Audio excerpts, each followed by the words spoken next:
Tiga ekor harimau Sumatera liar, saudara, kembali direkam warga beramai-ramai di kawasan perkebunan sawit di Desa Panton Pili, Kecamatan Trumon, Aceh Selatan. Kemunculan harimau tersebut telah berlangsung sejak 1 bulan lalu di kecamatan lain di Kabupaten Aceh Selatan. Diduga individu itu merupakan individu harimau yang muncul sebelumnya. Kemunculan harimau di pemukiman warga Desa Panton Pili, Kecamatan Trumon, Kabupaten Aceh Selatan beberapa hari yang lalu kembali viral di media sosial karena warga malah mendekat untuk mengabadikan video dengan kamera telepon genggam. Aksi nekat warga mendekati harimau Sumatera untuk mengabadikan video dan foto ini bukanlah kali pertama terjadi di Kabupaten Aceh Selatan. Sebelum pada bulan lalu di Kecamatan Trumon Timur juga viral sejumlah warga yang mendekati harimau.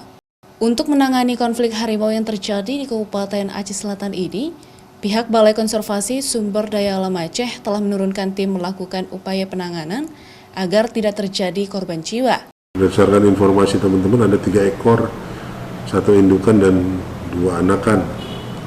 Saat ini tim gabungan upaya-upaya saat ini kami minta kepada petugas kita di lapangan untuk melakukan sosialisasi ke masyarakat, kemudian juga untuk masyarakat yang beraktivitas membatasi jam aktivitas kerjanya, kemudian juga ada pendampingan, tidak berjalan sendiri.